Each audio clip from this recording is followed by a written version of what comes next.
معزز ناظرین، السلام علیکم ورحمۃ اللہ وبرکاتہ۔ نحمدہ ونصلی ونسلم علی رسولہ النبی الامین المکین الکریم الحنین الرؤوف الرحیم، اما بعد فاعوذ باللہ من الشیطان الرجیم، بسم اللہ الرحمن الرحیم۔ رب اشرح لی صدری ویسر لی امری واحلل عقدۃ من لسانی یفقہوا قولی، رب زدنی علما رب زدنی علما رب زدنی علما، صدق اللہ العظیم۔ انشاءاللہ سورہ حجرات کی تفسیر اور ترجمہ پیش کرتا ہوں۔ سورہ حجرات مدنی ہے اور قرآن کی ترتیب کے اعتبار سے اس کا نمبر 49 ہے، اور اس میں 18 آیات ہیں اور 2 رکوع ہیں۔ حجرات کا معنی کیا ہوتا ہے؟ حجرات حجروں کو کہتے ہیں، یعنی اور قبروں کو بھی کہتے ہیں۔ اس صورت میں نبی اکرم صلی اللہ علیہ وآلہ وسلم، اس صورت کے اعتبار سے اس صورت میں نبی اکرم صلی اللہ علیہ وآلہ وسلم ازدواج مطہرات کے حجرات، ان کے مبارک قبروں کا ذکر ہے، یا ان مناسبت سے اس صورت کا نام جو ہے سورہ حجرات ہے، سورہ حجرات کہتے ہیں۔ بسم اللہ الرحمن الرحیم، اللہ کے نام سے شروع جو بڑا مہربان اور نہایت رحم والا ہے۔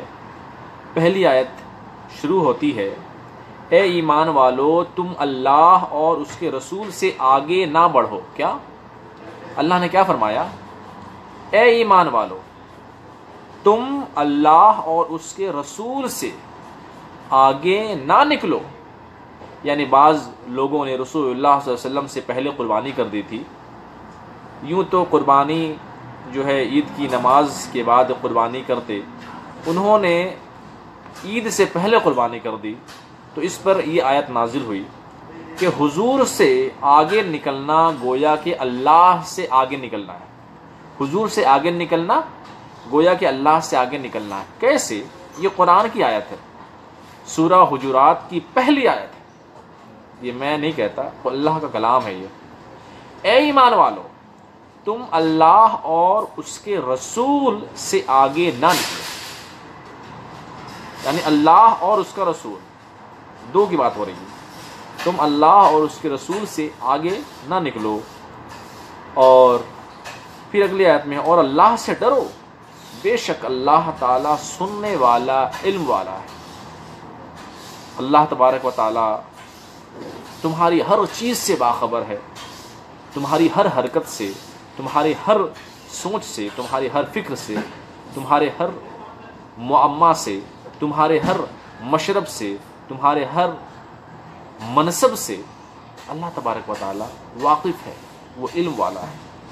اور اللہ سے ڈرو، بے شک اللہ تعالیٰ سننے والا علم والا ہے۔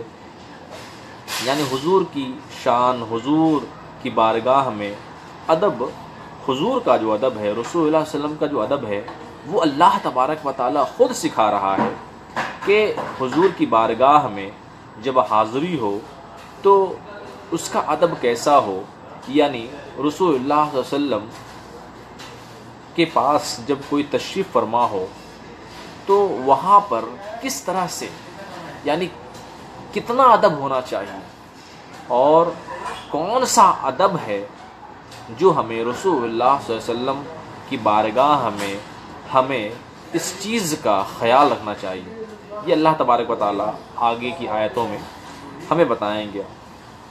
اللہ ارشاد فرماتا ہے کہ اے ایمان والو نبی کی آواز پر اپنی آواز کو بلند نہ کرو، یعنی جب تم حضور صلی اللہ علیہ وسلم سے باتیں کرو اور حضور تم سے کلام کریں تو آہستہ آہستہ باتیں کرو۔ یعنی جب ہم کوئی بھی بات کہتے ہیں عام طور پہ تو ہم کیا کہتے ہیں؟ بھائی کیوں نہیں کرتے یار، جلدی کر دو، کیوں نہیں کرتے تم؟ یہ ہم عام لوگوں سے بات کرتے ہیں۔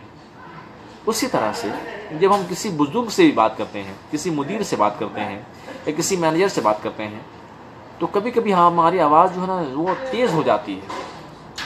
سر I have done my job but it is not happening, sir I am doing my own, I am doing my level best but still these are the reasons behind this. میں اپنی پوری کوشش کر رہا ہوں مگر اس کے پیچھے کچھ وجوہات ہیں. تو کوئی بھی چیز اپنے جب ہم مینیجر سے بات کریں تو آواز کبھی کبھی اونچی ہو جاتی ہے. نہیں ہم نے نہیں کیا، ہم نے نہیں کیا، ہم نے کبھی نہیں کیا ایسا، یہ غلط بات ہے. ہم نے نہیں کیا ایسا، ہم نے ایسا کیا ہے. تو زور آواز سے ہم بولتے ہیں. اسی کو اللہ تبارک و تعالیٰ کیا فرماتا ہے، کیا اے ایمان والو نبی کی آواز پر اپنی آواز کو بلند نہ کرو. اور پھر اگلی آیت میں ہے اور اپنی آوازوں کو حضور کے سامنے بلند نہ کرو، یعنی اسے چلا کر نہ پکارو جیسا تم ایک دوسرے سے چلا کر باتیں کرتے ہو. یعنی رسول اللہ صلی اللہ علیہ وسلم سے جو ہے وہ چلا کر باتیں نہ کرو. جب رسول اللہ علیہ وسلم سے باتیں کرو تو ادب سے بات کرو. چاہے رسول اللہ علیہ وسلم چاہے جتنی دور پہ ہوں، چاہے رسول اللہ علیہ وسلم کتنی ہی دور آپ سے ہوں، مگر اس کے باوجود بھی آپ کو یہ حق بنتا ہے کہ رسول اللہ صلی اللہ علیہ وسلم کا ادب کریں. اور ہر وقت صحابہ جو ہے ہمیشہ یہی کہتے تھے میرے ماں باپ آپ پہ قربان، یا رسول اللہ میری جان آپ پہ قربان، میرے مال آپ پہ قربان، میرے ماں باپ آپ پہ قربان. یہ پھر صحابہ کا طریقہ بن گیا. پوری زندگی اس طرح صحابہ نے رسول اللہ صلی اللہ علیہ وسلم کے سامنے جو ہے یہی جملے کہے. پھر اگلی آیت میں ہے کہ کہیں تمہارے اعمال برباد نہ ہو جائیں اور تمہیں شعور بھی نہ ہوگا. یہ آیت ہے کہ ان تحبط اعمالکم وانتم لا تشعرون، کہ تمہارے سارے عمل برباد ہو جائیں گے. یعنی ہم جب دوسرے گناہ کرتے ہیں تو اس گناہ کی توبہ ہے، ہم معافی مانگتے ہیں، اللہ تعالیٰ معاف کر دیتا ہے. ہم گناہ کرتے ہیں جیسا کہ ہم زنا کرتے ہیں، چغلی کرتے ہیں، غیبت کرتے ہیں، گالیاں دیتے ہیں، جھوٹ بولتے ہیں، گناہ صغیرہ ہے، گناہ کبیرہ ہے، یعنی بہت سارے ہم گناہ کرتے ہیں. تو ہم گناہ کرتے ہیں تو ہمیں پتہ چلتا ہے کہ ہم نے گناہ کیا ہے. ہم نے گناہ کیا بھی، ہم نے زنا کیا، ہم نے چغلی کی، ہم نے غیبت کی، ہم نے گالیاں دی، ہم نے جھوٹ بولا، ہم نے ظلم کیا، ہم نے دغا بازی کی، ہم نے کسی کو ستایا، ہم نے کسی کی دل آزاری کی، ہم نے کسی کی چغلی کی، غیبت کی، ہے نا، کسی کو بھی برا بھلا کہا، اس کی دل آزاری کی. یعنی گناہ ہے، صغیرہ ہے، کبیرہ ہے، گناہ ہم نے کیا. تو ہمیں احساس ہوا نہیں ہم نے غلط کیا، ہم نے گناہ کیا، ہم نے فجر کی نماز قضا کی، ظہر عصر مغرب کی عشاء کی نماز قضا کی، ہم نے آج جو ہے دن بھر اللہ کو ناراض کیا. ہمیں پتہ چلتا ہے، ہم اللہ کی بارگاہ میں تائب ہوتے ہیں، توبہ کرتے ہیں، اللہ تعالیٰ ہمیں معاف کر دیتا ہے. لیکن اللہ نے یہاں کیا کہا، ان تحبط اعمالکم وانتم لا تشعرون، کہیں تمہارے سارے عمل برباد نہ ہو جائیں اور تمہیں اس کا شعور بھی نہ ہو. یعنی رسول اللہ علیہ وسلم کی جب بارگاہ میں بیٹھو تو بڑے ادب سے بیٹھو، بڑے ادب کا مقام ہے. یہ دنیا میں سب سے زیادہ ادب جو ہے وہ اللہ، اس کے بعد رسول اللہ صلی اللہ علیہ وسلم کا ہے. تو ان کی بارگاہ میں جب تم بیٹھو تو بڑے ادب کے ساتھ، بڑے احترام کے ساتھ، بڑی عزت کے ساتھ، بڑی توقیر کے ساتھ تم بیٹھو، کیونکہ یہ مصطفیٰ کی بارگاہ ہے نا، سید الانبیاء کی بارگاہ ہے، امام الانبیاء کی بارگاہ ہے، امام الرسول کی بارگاہ ہے، اور حبیب اللہ کی بارگاہ ہے. پھر ایمان برباد صرف کفر سے ہوتے ہیں. یعنی کئی بارگاہ میں آواز نکالنا بے ادبی ہے اور ایمان ضائع ہو جائے گا. یعنی انسان جب کفر کرتا ہے تو اس کے ایمان برباد ہوتے ہیں. مگر رسول اللہ کی بارگاہ میں اونچی آواز سے بھی بات کرنا ایسا ہے، اللہ کی نظر میں اللہ فرماتا ہے کہ تمہارے سارے عمل برباد ہو جائیں گے اور تمہیں اس کا شعور بھی نہیں ہوگا، ہے نا. تو نبی اکرم صلی اللہ علیہ وآلہ وسلم کو ایک صحابی نے دیکھا، وہ دیہاتی تھا. نبی اکرم صلی اللہ علیہ وسلم کو ایک صحابی نے دیکھا، وہ دیہاتی تھا، اور انہوں نے دیدار تو کیا ہوگا مگر رسول اللہ صلی اللہ علیہ وسلم سے روزانہ ملاقات نہ تھی. تو کسی مقام پر حضور تھے تو اچانک ان کی نظر پڑ گئی تو خوشی سے حضور کے سامنے چلانے لگے. تو حضور صلی اللہ علیہ وسلم نے ان کی خوشی کو پسند فرمایا. یہ چلانا ہے مگر بے ادبی کے لیے نہیں تھا. یعنی انہوں نے دور سے ہی حضور صلی اللہ علیہ وسلم کو پکارنا شروع کر دیا. تو کسی نے کہا آپ اتنا زور زور سے کیوں کہہ رہے ہیں؟ تو کہا کہ محبوب کا دیدار بہت دنوں کے بعد کیا ہے، میں اپنے جذبات پہ قابو نہیں پا رہا ہوں. تو جب کسی انسان کو بہت دنوں کے بعد دیکھتے ہیں، آپ جو ہے اپنے والد سے 2 سال کے بعد ملنے جائیں گے، آپ جب اپنے گھر پہ گئے تو آپ کے والد صاحب نہیں تھے، تو آپ کے والد صاحب کو آپ نے دیکھ لیا راستے پر، تو آپ دور سے یعنی 500 ہے نا 500 میٹر کی دوری سے آپ چلا رہے ہو، آپ دور سے دیکھ رہے ہو کہ میرے والد صاحب جا رہے ہیں، آپ دور سے چلا رہے ہیں ابی ابی ابی ابا ابا، تو آپ دور سے چلا رہے ہیں، کیوں؟ کیونکہ خوشی ہوتی ہے نا، بہت خوشی ہے، تو خوشی کے مارے آپ ان کو چلا رہے ہیں ابی جلدی آئیے آپ سے ملنا ہے، تو وہ ایک الگ خوشی ہے، اس میں چلا سکتے ہیں۔ تو اسی طرح سے بہت سارے گاؤں دیہات کے لوگ تھے، تو ان لوگوں نے رسول صلی اللہ علیہ وسلم کو بہت دنوں کے بعد دیکھا تھا، تو وہ چلائے، تو اس میں کوئی رعایت نہیں ہے، کیونکہ بہت سارے لوگوں نے پوچھا کہ آپ چلا کیوں رہے ہیں، تو انہوں نے کہا کہ میں اس لیے چلا رہا ہوں کہ بہت محبت سے محمد صلی اللہ علیہ وسلم سے، اور میں اپنے جذبات پہ قابو نہیں پا رہا ہوں۔ پھر ہے ایک اور واقعہ ہے کہ حضرت عباس رضی اللہ تعالی عنہ غزوہ حنین کے موقع پر تو مسلمان بڑی تیزی کے ساتھ بھاگنے لگے، تو حضرت عباس نے حضور کے پاس کھڑے رہ کر اتنا زور سے چیخ ماری اور اتنی زور سے آواز نکالی کہ دور دور تک ہے نا میلوں تک آواز گئی، اور بھاگنے والے مسلمانوں کو آپ نے آواز دے کر بلایا کہ آپ یہاں چلے آؤ، آپ یہاں آ جاؤ۔ کہتے ہیں اس قدر زور آواز سے حضرت عباس چلائے کہ قریب میں جو حاملہ عورتیں تھیں، جو بھی پریگننٹ عورتیں تھیں، ان کے حمل گر گئے، لیکن اس وقت ضرورت تھی کہ وہ مسلمان جو تبدیل ہو کر گھبرا کر بھاگ رہے ہیں ان کو حضور کی طرف بلایا جائے، تو حضور کے سامنے موجود رہ کر زور سے آواز نکال رہے ہیں، لیکن پھر بھی قرآن و حدیث میں یا مفسرین یا مفکرین یا محدثین کے اقوال میں کہیں بھی حضرت عباس کے بارے میں نہیں کہا گیا کہ انہوں نے بے ادبی کی۔ یہاں مراد بے ادبی نہ ہو، یعنی جو حضرت عباس نے مسلمانوں کو جو اتنی زور سے چلایا کہ حاملہ پریگننٹ عورت جو ہے ان کا بچہ گر گیا، حاملہ عورت کے بچے ضائع ہو گئے، مگر اس کے باوجود بھی کہیں ممانت نہیں آئی، کیونکہ وہ مسلمان بھاگنے لگے تھے۔ غزوہ جو حنین میں ہوا تھا، تو اس غزوہ کے بعد جو ہے لوگ تبدیل ہو کر بھاگنے لگے تھے، تو ان کو بلانے کے لیے انہوں نے زور سے چلایا تھا، تو اس کے باوجود بھی وہاں پر بے ادبی نہیں تھی، وہاں پہ ضرورت تھی۔ تو پھر ایک اور دور تھا، ترکی دور حکومت میں، جب مدینہ منورہ کی خدمت حاصل تھی، تو سنہری جالیاں اور مسجد نبوی شریف کا وہ حصہ جہاں پر ریاض الجنہ ہے، مدینہ میں آپ جائیں گے تو دیکھیں گے ریاض الجنہ ہے، یہ حصہ ترکی حکومت کا بنا ہوا ہے۔ اس کے علاوہ کئی اشعار انہوں نے حضور کی محبت میں لکھے ہیں، لیکن جن لوگوں نے حضور سے محبت نہ تھی انہوں نے آہستہ آہستہ اس کو مٹانے کی کوشش کی، اور کئی چیزیں بھی باقی ہیں، وہ ہر سال کچھ نہ کچھ حصہ مٹا دیتے ہیں اور رنگ پھیر دیتے ہیں۔ تو دیکھیں گے آپ کے مسجد نبوی شریف میں جو ہے نا جالیاں ہیں، ریاض الجنہ کے اوپر جو ہے نا دیکھیں گے آپ پوری جالیاں ہیں، اور جالی پہ جو ہے اشعار لکھے ہوئے ہیں، رسول اللہ علیہ وسلم کی شان کے ہے نا اشعار لکھے ہوئے ہیں۔ مگر وہ ترکی حکومت، پہلے تو آپ جانتے ہیں، آپ جب سعودی عرب آل سعود یہاں پہ نہ آئی تھی، تو سعود سے پہلے جو حکومت تھی یہاں پر، جو کنٹرول تھا وہ پورا ترکی گورنمنٹ کے اوپر تھا، تو ترکی نے رسول اللہ علیہ وسلم کی محبت میں یہ سارے ہے نا وہ نغمے لکھے تھے، رسول اللہ علیہ وسلم کی تعریف میں جو ہے وہ کلمات لکھے تھے، اس کو سعودی جو حکومت ہے وہ دھیرے دھیرے کر کے جو ہے نا وہ ہر سال پینٹ کر کے اس کو مٹا دیتی ہے۔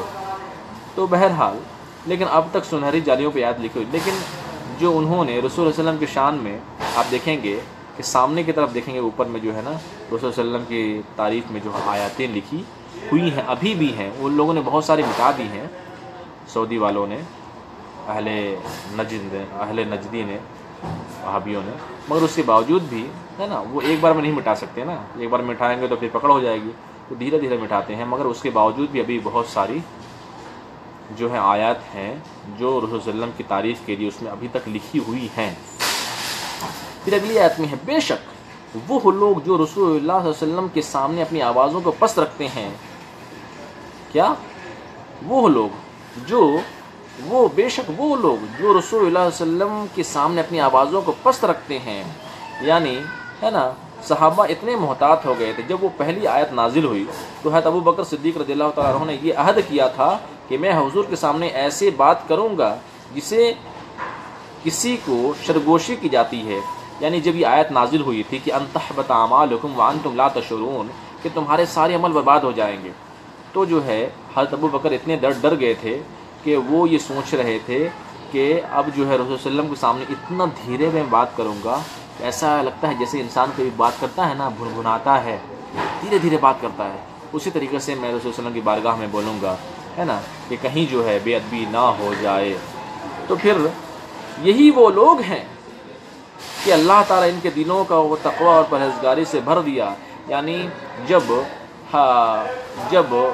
ابو بکر رضی اللہ تعالیٰ عنہ کا جب یہ تقوی دیکھا اللہ تبارک و تعالیٰ نے، تو یہ آیت نازل ہوئی، کیا یہی وہ لوگ ہیں کہ اللہ تعالیٰ نے ان کے دلوں کو تقوی اور پرہیزگاری سے بھر دیا۔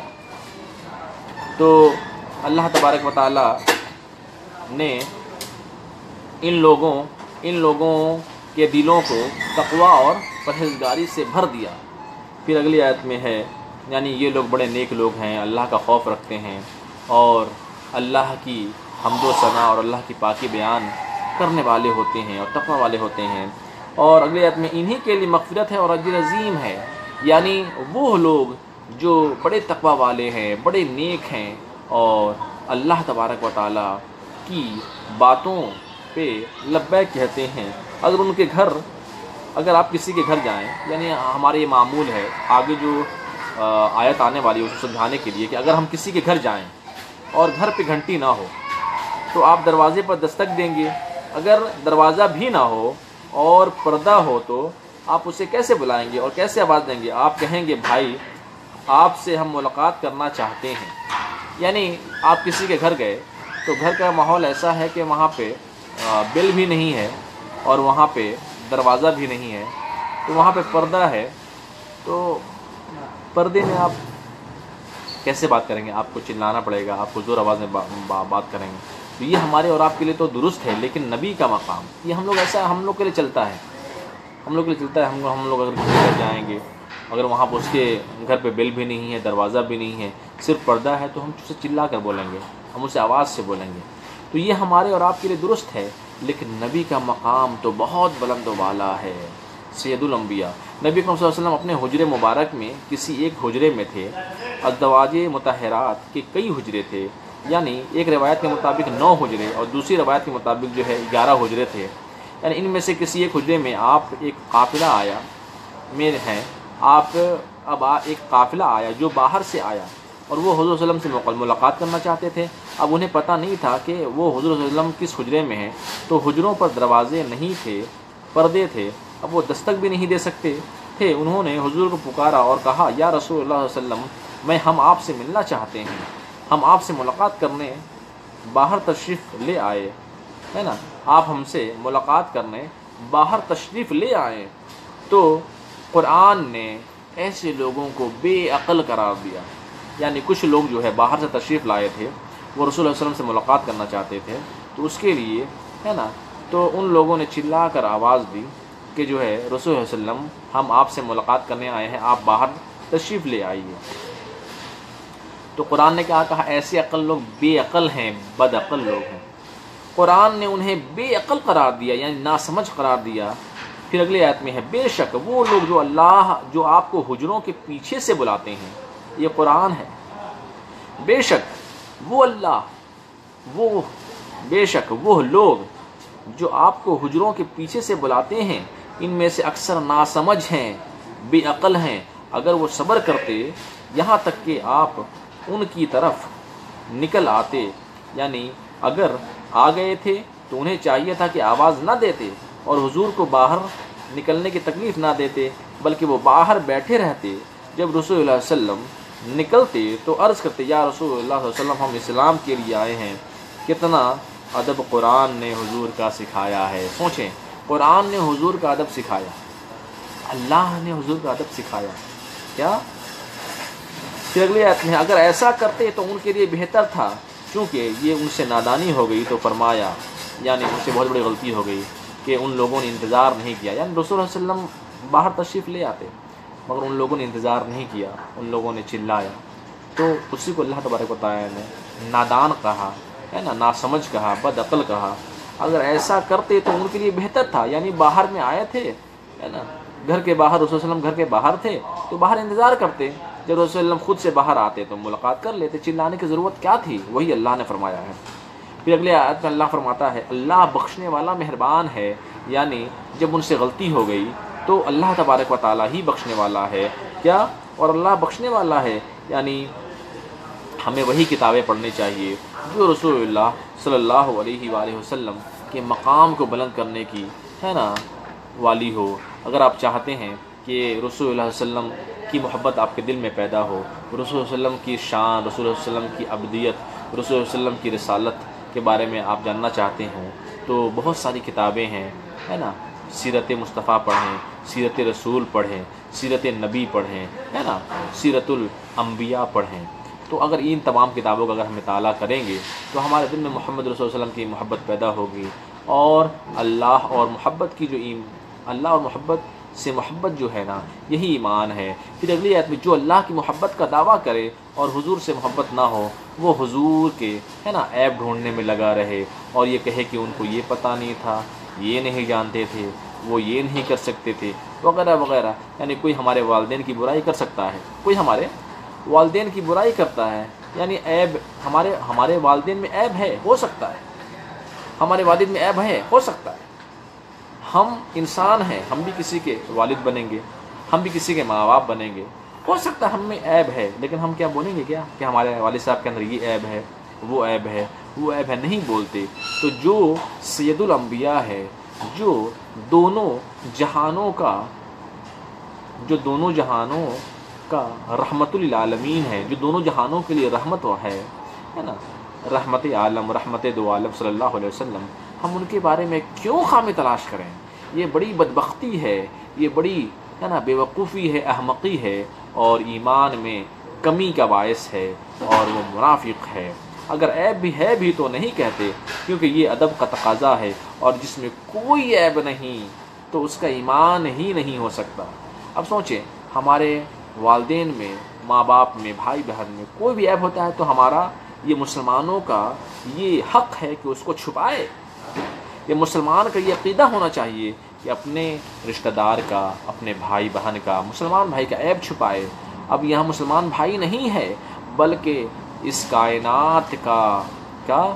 کائنات میں سب سے بڑا عابد، سب سے بڑا زاہد، سب سے بڑا رحیم عبد ہے، رسول ہے، نبی ہے، پیغمبر ہے، اور دونوں عالم کا رحمت دو عالم صلی اللہ علیہ وسلم کی بات ہو رہی، جس میں کوئی عیب ہی نہیں۔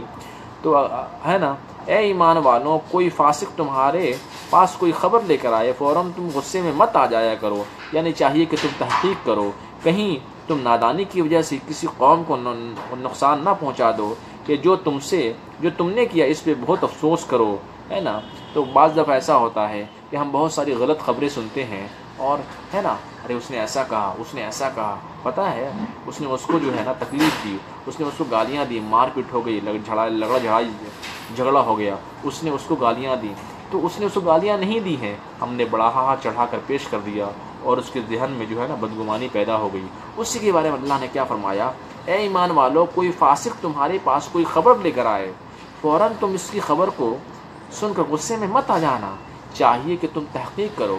یعنی کوئی بھی انسان اگر کوئی بات کہہ دے تو اس کو قبول نہیں کرو، اس پہ تم ریسرچ کرو، تحقیق کرو، ہاں یہ صحیح بات ہے، یہ نہیں ہے، صحیح بات ہے یا غلط بات ہے، اس پہ تحقیق کرنے کو اللہ تبارک و تعالیٰ نے ارشاد فرمایا ہے۔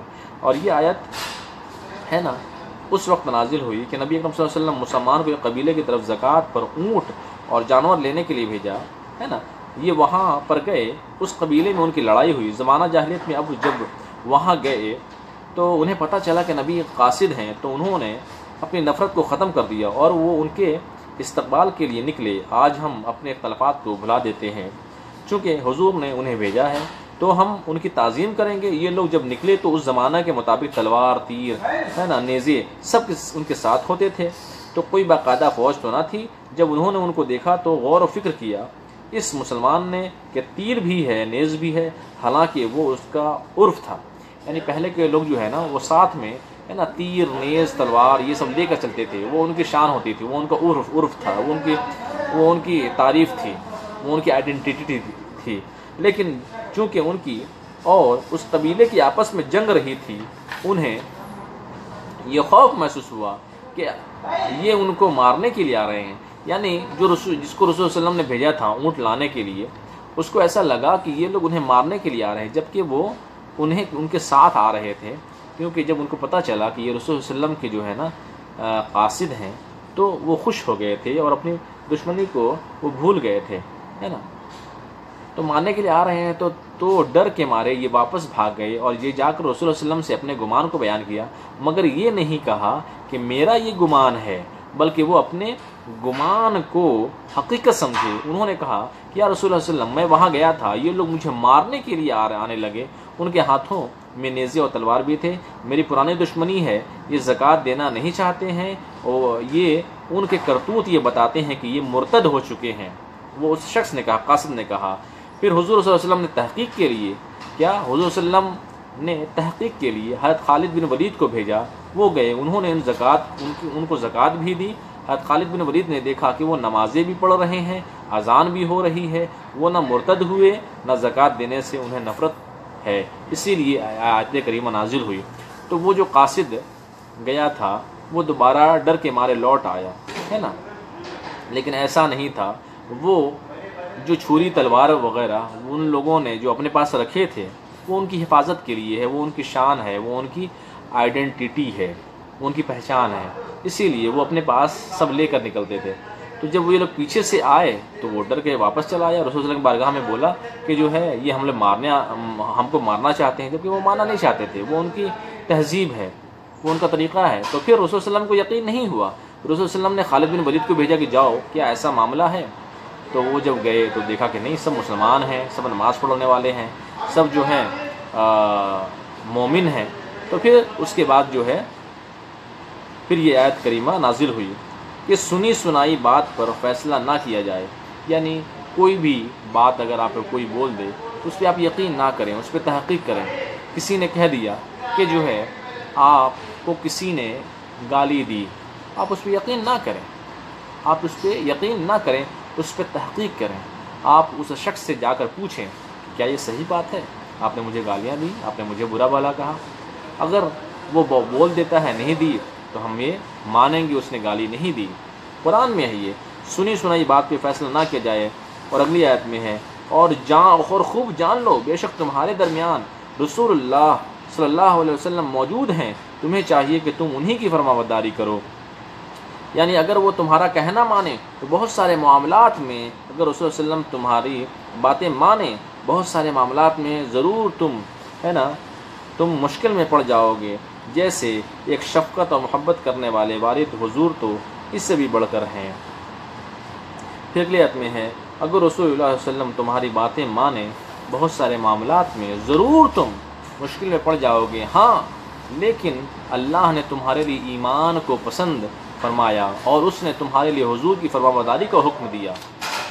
تو جب تم رسول کی فرمانبرداری کرو گے، اللہ کی سیرت کو اپناؤ گے، ہے نا، اس سے تمہارا ایمان مزید مضبوط ہوگا۔ یعنی ہماری جو زندگی میں جو آئیڈیل ہے وہ کون ہے، ہم کس کی زندگی پہ ہم چلیں گے، ہم کو اگر کوئی کام کرنا ہے تو ہم اگر کھانا کھانا ہے، پانی پینا ہے، اس کے بعد بیٹھنا ہے، اس کے بعد جو ہے کوئی غذا کھانی ہے، نمازیں پڑھنی ہے، روزہ رکھنا ہے، یعنی دنیا کے کوئی بھی کام اگر ہمیں انجام دینے ہیں تو رسول اللہ صلی اللہ علیہ وسلم کو آئیڈیل ماننا ہے اور ان کی طرز زندگی کے مطابق، ان کی سیرت کے مطابق اور ان کی زندگی کے ہر لمحات کے مطابق اگر ہم عمل کریں گے تو ہماری زندگی میں بھی کامیابی ملے گی، اس زندگی میں اور آنے والے دور میں بھی، یعنی آنے والی موت کے بعد جو اصل زندگی ہے وہاں بھی ہمیں کامیابی ملے گی۔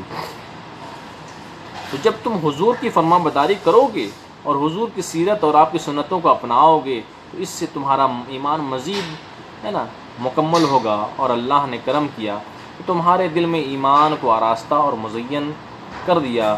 اور پھر اگلی آیت میں اور تمہارے لیے کفر کو ناپسند کیا. کیا؟ اور تمہارے لیے کفر کو ناپسندیدہ بنایا.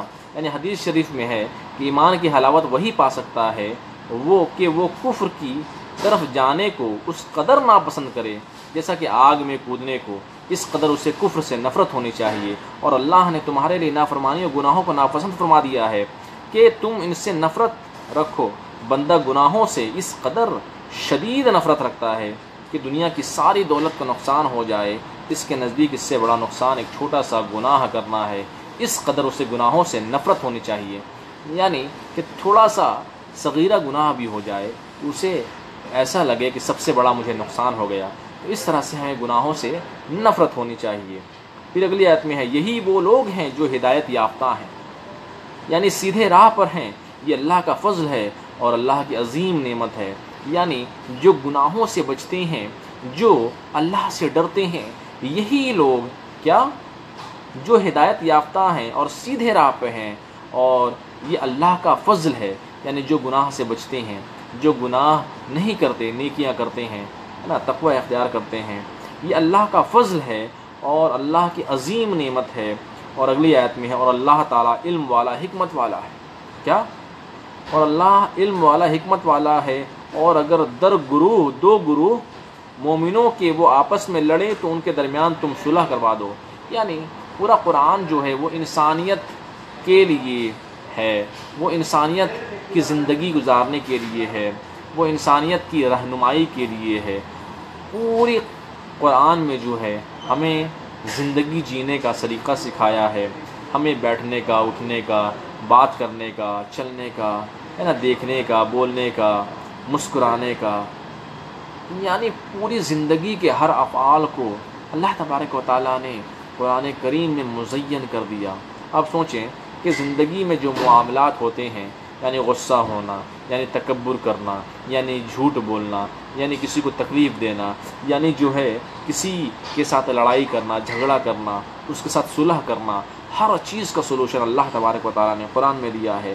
اور اللہ نے کیا فرمایا؟ اللہ علم والا ہے، حکمت والا ہے.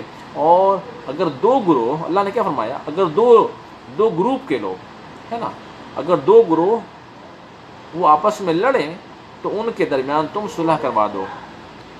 سوچیں، یعنی تیسرا گروہ کو اللہ تبارک و تعالیٰ نے فرمایا ہے کہ دو گروپ کے لوگ اگر آپس میں لڑے تو تم ان کو صلح کروا دو، ہے نا. پھر دونوں گروہ میں سے ایک گروہ اگر دوسرے پر ظلم کرے اور تمہاری بات کو ماننے کو تیار نہ ہو تو اس ظالم کا ساتھ مت دو.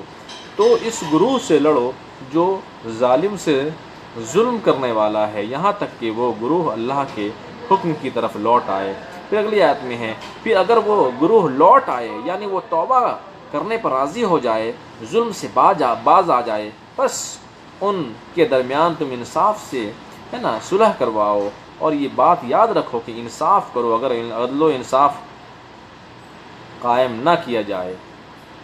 پھر اگلی آیت میں ہے بے شک اللہ تعالیٰ انصاف کرنے والوں کو پسند فرماتا ہے. یعنی جو آپ دونوں گروہ میں دیکھو کہ کس کی غلطی ہے، کون ظالم ہے، کون مظلوم ہے. جو ظالم ہے اس کو، ہے نا، اس کو سمجھاؤ، اس کو بجھاؤ اور اس طرح سے دونوں میں صلح کروا دو. پھر اگلی آیت میں کیا؟ بے شک اللہ تعالیٰ انصاف کرنے والوں کو پسند فرماتا ہے. یعنی جو لوگ لڑنے والوں کو صلح کرواتے ہیں، جو انصاف دلواتے ہیں کہ ہاں یہاں پہ تمہاری غلطی ہے، یہاں پہ تمہاری غلطی ہے، تو اس طرح سے اگر وہ انصاف دلائیں گے تو اللہ نے کیا فرمایا؟ بے شک اللہ تعالیٰ انصاف کرنے والوں کو پسند فرماتا ہے. اگلی آیت ہے مومن آپس میں بھائی ہیں، تم بھائیوں کے درمیان صلح کروا دو. یعنی مومن ہیں، دو مسلمان ہیں، وہ بھائی ہیں، چاہے وہ، ہے نا، خونی رشتہ ہو یا نہ ہو، مگر قرآن نے انہیں کیا کہا ہے؟ انہیں بھائی کہا ہے. اور اللہ سے ڈرو تاکہ تم پر رحم کیا جائے. یعنی اللہ تبارک و تعالیٰ کے رحم کا تمہیں انتظار ہونا چاہیے. تم اللہ تبارک و تعالیٰ کے رحم کا انتظار کرو اور اللہ تبارک و تعالیٰ تم پہ بھی رحم فرمائے گا.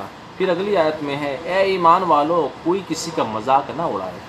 ہم جو ہے نا بعض دفعہ جو ہے ہم کلاس میٹ سے، اپنے کلیگ سے یا اپنے اسٹاف سے ہم مذاق اڑاتے ہیں، ارے یار کیا کلو، کلٹا، کالا، لمبو، ناٹا، موٹا، ہے نا، اس طرح سے جو ہے ہم اس کو جو ہے ہڈی، سکھا، لمبا، چوڑا، اس طرح سے جو ہے ہم اس کو چڑھاتے ہیں، مذاق اڑاتے ہیں، مسخرہ کرتے ہیں، ہے نا۔ تو اس طرح سے اس چیز کو بھی اللہ تعالیٰ تبارک و تعالیٰ نے ناپسند فرمایا ہے کہ ہم جب ایک دوسرے کا مذاق اڑاتے ہیں، یعنی کسی کو حقیر جانتے ہیں، کسی کو جو ہے نا کم سمجھ کر، کوئی انسان اگر کسی کا مذاق اڑاتا ہے، اس کا مطلب وہ اس کے نظر میں جو ہے نا وہ کم تر ہے۔ تو اسی چیز کو اللہ تبارک و تعالیٰ نے قرآن کریم میں بیان فرماتا ہے، اے ایمان والو، کوئی کسی کا مذاق نہ اڑائے۔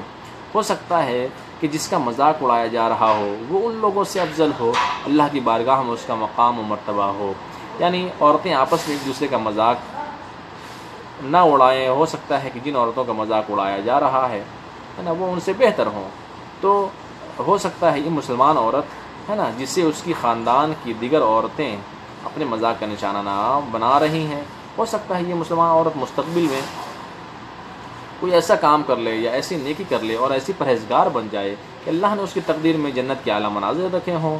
تو اسی چیز کو اللہ تبارک و تعالیٰ نے فرمایا ہے کہ کوئی بھی کسی کی مذاق نہ اڑائے، نہ عورت کی مذاق اڑائے، نہ مرد کی مذاق اڑائے۔ تو اس طرح سے جو ہے عورتوں کے بارے میں بھی کہا گیا ہے کہ عورتوں کی عادت ہوتی ہے، وہ چغلی غیبت بہت کرتی ہیں، جب 2 عورت مل جاتی ہیں تو تیسری عورت کی غیبت کرتی ہے، جب 4 عورت مل جاتی ہیں تو 5ویں عورت کی غیبت کرتی ہے۔ تو اس طرح سے غیر حاضری میں جو ہے عورتوں کی صفت ہوتی ہے، وہ برائیاں کرتی ہیں، چغلیاں کرتی ہیں، غیبت کرتی ہیں، وہ ان کو جھوٹ بولتی ہیں، تہمتیں لگاتی ہیں، وہ اچھی نہیں ہے، اسے اخلاق اچھا نہیں ہے۔ تو اس طرح سے جو ہے وہ ایک دوسرے کی برائیاں کرتی رہتی ہیں۔ عورتیں جو ہیں ان کی یہ عادت ہوتی ہے کہ وہ ایک دوسرے عورت کی برائیاں کرتی رہتی ہیں۔ تو کیا وہ اور ایک دوسرے کو تانا نہ دو؟ کیا عورتوں کے لیے کہا گیا ہے، اور ایک دوسرے کو تانا نہ دو اور کسی کا برا نام نہ رکھو، کسی کو برے لقب سے نہ پکارو، ہے نا۔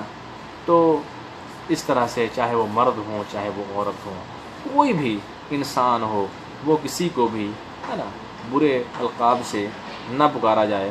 تو رسول اللہ صلی اللہ علیہ وسلم جب جہنم میں جہنمیوں کو دیکھنے گئے تو اس میں مردوں کے مقابلے عورتوں کی تعداد بہت زیادہ تھی۔ خالی جہاں پہ جا رہے ہیں وہ عورتوں کی جو ہے عورتوں کا عذاب دیکھ رہے ہیں۔ تو رسول اللہ صلی اللہ علیہ وآلہ وسلم نے فرمایا کہ جہنم میں عورتوں کی کثرت ہوگی، وہ اس لیے کہ ساری عورتیں جو ہیں وہ لڑائی کرتی ہیں، وہ جھگڑے کرتی ہیں، وہ ایک دوسرے کی برائیاں کرتی ہیں، فحاشی کرتی ہیں، عریانی کرتی ہیں، غلط کاموں میں مشغول ہوتی ہیں، ہے نا۔ تو اس طرح سے فیشن پرستی اب جو بھی کہہ لیں، بہرحال تو اگلی آیت میں ایمان لانے کے بعد فاسق بن جانا یہ کتنا برا کام ہے، یعنی تم ایمان والے ہو، مومن ہو، اس کے بعد تم فاسق بن جاؤ، یعنی بدقسمتی ہے، یعنی بد نصیبی ہے، کم نصیبی ہے۔ جب تم تانے دو گے، یعنی جب تم لوگوں کا مذاق اڑاؤ گے، ہے نا، تو تم فاسق ہو جاؤ گے۔ پھر اگلی آیت میں اور جو کوئی توبہ نہ کرے بس یہی لوگ ظالم ہیں، یہی لوگ سخت گناہ گار ہیں، یعنی لڑائی اور جھگڑے کی بنیاد پر ہے نا مذاق اڑانا، تانا دینا، طنز کرنا اور برے نام سے اسے یاد کرنا۔ تو پھر یہ ساری وجوہات ہوتی ہیں جب کوئی جھگڑا ہوتا ہے، جب کوئی لڑائی ہوتی ہے، یہ ساری چیزوں کو یعنی دنیاوی چیزیں جو ہم بسر کرتے ہیں، جو عام چیزیں جو ہم اپنے معاشرے میں فیس کرتے ہیں، اسی چیز کو اللہ تبارک و تعالیٰ نے ہے نا ہمیں پیش کیا ہے قرآن کریم میں کہ زندگی ایسی گزاریں، کسی کی برائی نہ کریں، کسی کو تانا نہ دیں، کسی کی پیٹھ پیچھے چغلی نہ کریں، برائی نہ کریں۔ تو اس طرح سے پھر اگلی آیت میں ہے کہ جیسے آپ کو کسی کی جو ہے نا وہ بدگمانی ہو گئی، کسی نے کہا کہ کسی نے آپ کو برا کہا ہے، تو اس میں ایسا ہوتا ہے کہ اس کی ہر حرکت آپ کو غلط لگتی ہے اور اس کی ہر حرکت سے ایسا لگتا ہے کہ وہ میرے خلاف کام ہو رہا ہے، وہ ہے نا میرے الٹا کام کر رہا ہے، تو یہ ہماری کیا بدگمانی ہوتی ہے۔ تو پھر اگلی آیت میں اللہ فرماتا ہے کہ اے ایمان والو بہت زیادہ گمان کرنے سے بچو، یعنی مان لو کہ اگر کوئی بات کا 50 مطلب نکلتا ہے، کوئی بات کا 100 مطلب نکلتا ہے، تو اس میں سے ایک مطلب بھی اگر پازیٹیو ہو تو اس کو پازیٹیو لو، ہے نا، 99 نگیٹو کو چھوڑ دو، کیونکہ وہ شیطان تمہارے اوپر حملہ کرتا ہے اور تم کو بہکاتا ہے۔ تو کسی انسان کی کوئی بات اگر تمہیں ملے اس کی اچھی بات کو لے لو، خراب بات کو چھوڑ دو، یعنی ہے نا نگیٹو بات کو انکر کر دو، اور جو چیزیں جو اس کی خاصیت ہے، جو اس کی صفت ہے، جو اس کی پوزیٹیونیس ہے، اس پہ ہے نا گمان کرو، اس پہ تم یقین کرو اور اس کو مانو، اور تم جاسوسی نہ کرو، یعنی تجسس نہ کرو، عیبوں کو نہ ڈھونڈ لو۔ بعض مرتبہ ایسا ہوتا ہے کہ کسی نے کوئی بات کہہ دی تو ہم نے اس پہ ہے نا سوچنے لگے، اس سے 10 طرح کے کاؤنٹر کوشچن کرنے لگے، ہے نا، تو جاسوس والا کام کرنے لگے۔ تو ایسا نہ کرو، ہر انسان میں سے خوبیاں ڈھونڈو، عیب صرف اپنے اندر ڈھونڈو۔ یعنی اللہ تبارک و تعالیٰ نے فرمایا ہے کہ ہر انسان کے اندر عیب ہے، اگر ہر انسان خود کو دیکھ لے، خود کے عیب کو دیکھ لے، تو اسے کوئی پھر دوسرا ہے نا بے عیب انسان نظر نہیں آئے گا۔ یعنی ہر انسان اگر خود کو دیکھے کہ اس کے اندر کتنا عیب ہے نا، اس کی زبان کیسی ہے، اس کی زندگی کیسی گزر رہی ہے، اس کے اوپر کتنے سارے ذمہ داریاں ہیں، اس کے اوپر اس کے جو کتنے سارے خواب ہیں، اگر وہ اپنے اندر کی برائیوں کو دیکھ لے، ارے انسان ہم تو گنہگار ہیں، ہم تو بدکار ہیں، ہے نا، ہم سے وہ اچھا ہوگا۔ یعنی دوسروں کی آپ خامی نہ دیکھیں بلکہ اپنی خامی دیکھیں، دوسروں کی صرف جو ہے وہ پازیٹیو چیز کو دیکھیں، تو اس کے بعد جو ہے آپ کو کامیابی ملے گی۔